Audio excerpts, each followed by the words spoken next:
બીજું છે positive thinking and believing. હવે ઈચ્છા તો છે. આજે સવારે સાહેબે વાત કરી એટલે હવે ઈચ્છા થઈ ગઈ છે કે મારે ડિપ્લોમા કરવું છે. કાલ સવારે ઉઠશો અને સાહેબો જયારે લેક્ચર લેશે એટલે પ્રોબ્લેમ આવશે, આ બધું મૂકો સાઈડમાં, કંઈ જ કરવું છે નહીં.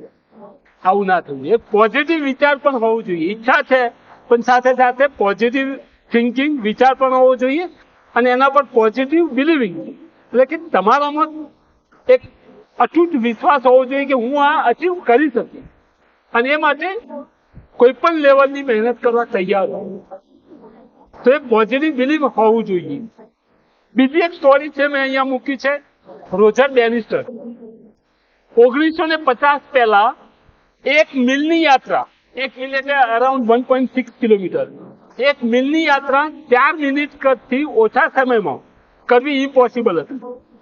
છેલ્લો જે રેકોર્ડ હતો 1 મિલની યાત્રા કરવાનો એ હતો 4 મિનિટ 1.4 સેકન્ડ, 4 મિનિટ ને 1.4 સેકન્ડ. અને એ વખતે એવું કહેવાતું આ રેકોર્ડ વર્ષો સુધી કાયમ હતો.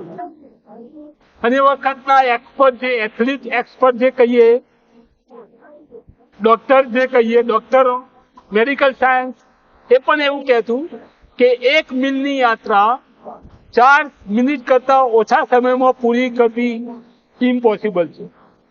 હ્યુમન બોડી એટલું કેપેબલ છે નહીં કે 4 મિનિટ કરતા ઓછા સમયમાં 1 મિલની યાત્રા પૂરી કરી શકે.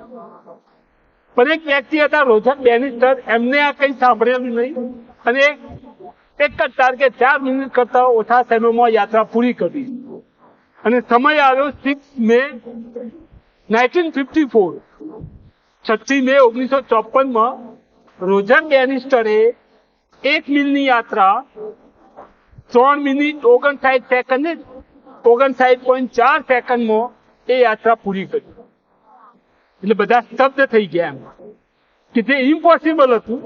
ડોક્ટરો, મેડિકલ સાયન્સ એવું કહેતું કે હ્યુમન બોડી એટલું કેપેબલ છે નહીં, અને આ વ્યક્તિએ તો કરી બતાવ્યું કે 1 મિલની યાત્રા 3 મિનિટ 59.4 સેકન્ડમાં, એટલે 4 મિનિટ કરતા ઓછા સમયમાં પૂરી કરી. તો અચાનક શું થયું એમ કે તમારા બોડી એટલે કે હ્યુમન બોડી એટલા કેપેબલ થઈ ગયા? શૂઝ બનાવતી કંપનીએ જબરજસ્ત ડિઝાઇન ડેવલપ કરી? નહીં. ત્યાં વિશ્વાસ હતો, અતૂટ વિશ્વાસ હતો, ત્યાં પોઝિટિવ થિંકિંગ હતું, પોઝિટિવ બિલીવ હતું કે હું આ ગમે કરી પૂરું કરીશ, કેમ ના થાય. અને એમને પૂરું કર્યું રોજર બેનિસ્ટરે. એના પછી તો હજારો લોકોએ 1 મિલની યાત્રા 4 મિનિટ કરતા ઓછા સમયમાં પૂરી કરી. અને આવીને આવી સ્ટોરી ક્રિકેટમાં પણ છે. વન ડે ઇન્ટરનેશનલ ક્રિકેટમાં એવું કહેવાતું કે બેવડી સદી એક જ મેચમાં 200 રન કરવા એટલે ઇમ્પોસિબલ છે. ત્યાં સુધી ટકી રહેવું પીચ ઉપર, ત્યાં સુધીની એનર્જી હોવી એ ઇમ્પોસિબલ છે. ઘણા લોકો 180, 190, 194 સુધીના સ્કોર હતા. પણ એક વ્યક્તિ હતો કે જેને વિચાર્યું હતું કે મારે 200 વન ડે ઇન્ટરનેશનલમાં કરવા જ છે.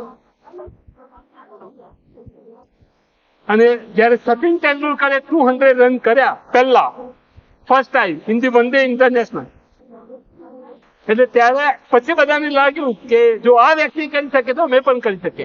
અને એના પછી તો ઘણા લોકોએ 200 વન ડે ઇન્ટરનેશનલમાં કર્યું.